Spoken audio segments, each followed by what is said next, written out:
Hi everyone, Ironclad Cobra here, and welcome to another quick unboxing first impressions video of the beautiful Retroid Pocket Classic. Now, before I start the video, two quick notes. First of all, huge thanks to Retroid for sending this review unit. And second, all the opinions of the video are of my own, so there was no money exchanged between me and Retroid, and they are not seeing this video ahead of time. Thanks again Retroid for sending the review unit. Today it's just a quick unboxing first impressions video, as I always do, short video, and then later in the next couple of days I'll share another video showing the software, the gaming experience and other features of the beautiful device. So let's go ahead and do the unboxing together.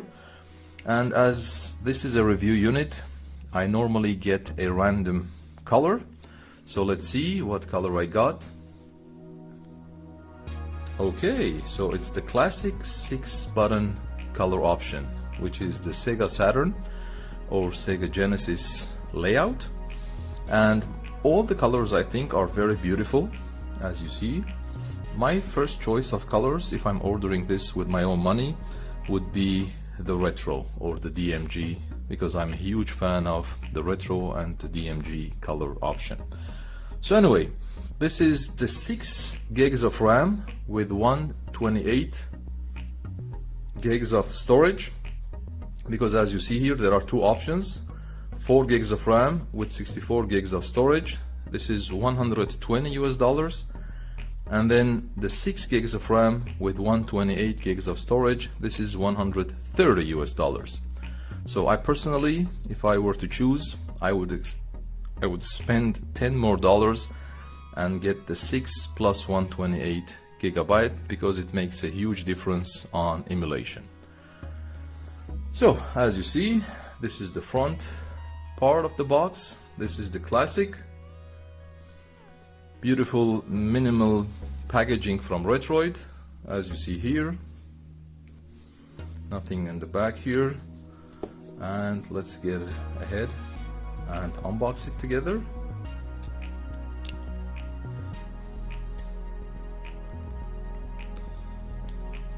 Okay, let's go.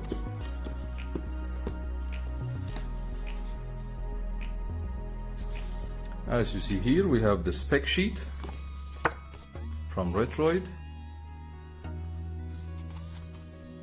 Just a quick rundown of specs. As you see here, the chipset is the Snapdragon G1 Gen 2. The GPU is Adreno A12. The RAM, I think my model is the 6 gigs of RAM with 128 gigs of storage. The screen is around 4 inches or 3.92, 1240 by 1080p at 60 FPS. And I think the aspect ratio of this screen is about 1:1 or 8:7, if that makes sense, or 31:29 aspect ratio, but it's very similar to 1:1. It runs on Wi-Fi 5, Bluetooth 5.1. It's the OS, the default OS is Android 14.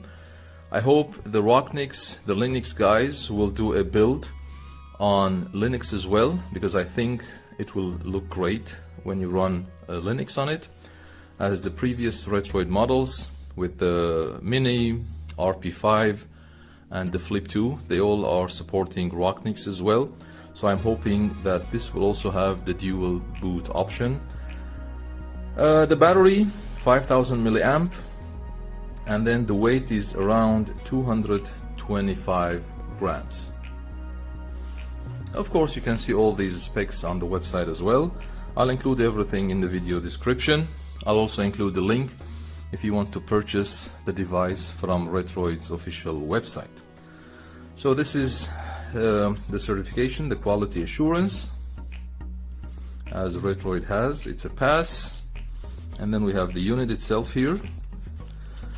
I'll also do a size comparison And I think here we also have the standard USB-A to USB-C charging cable that Retroid is providing with all its handhelds. As you see, USB-A to USB-C. Okay, I think that's in the box. Let's look at the unit itself now.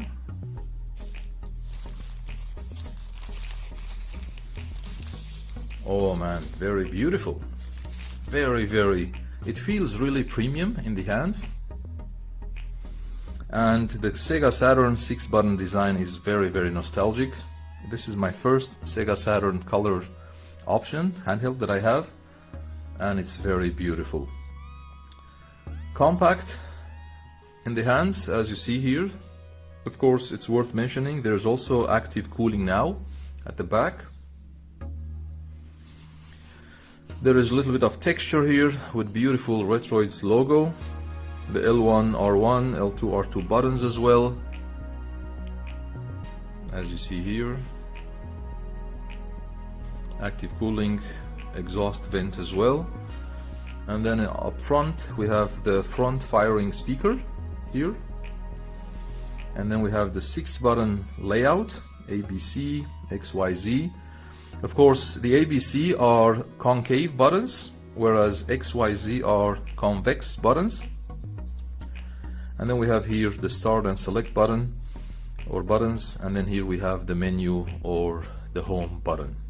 The D-pad is very similar to the other D-pads that Retroid's having on their other handhelds, which is also the same that you can find on Odin 2 devices as well. Let's have a quick pressing. The buttons are very good, a bit loud or clicky, but I think that is not a big problem.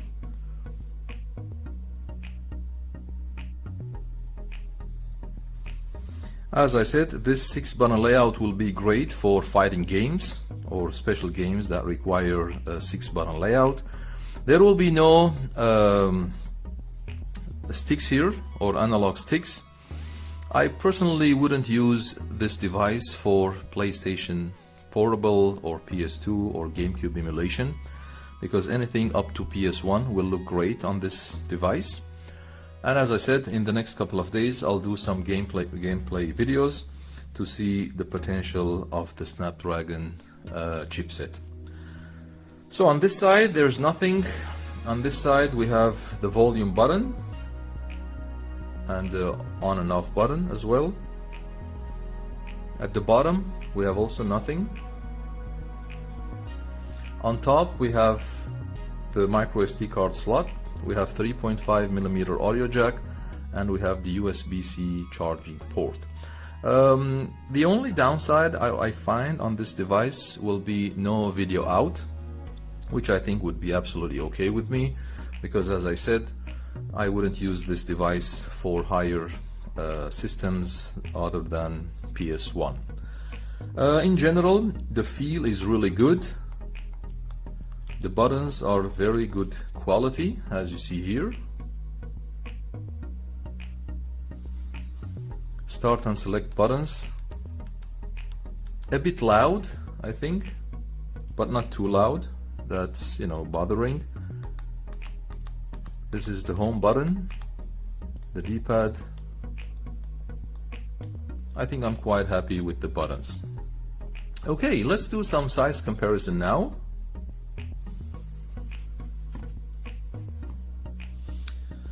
This is the Ambernic RG353VS.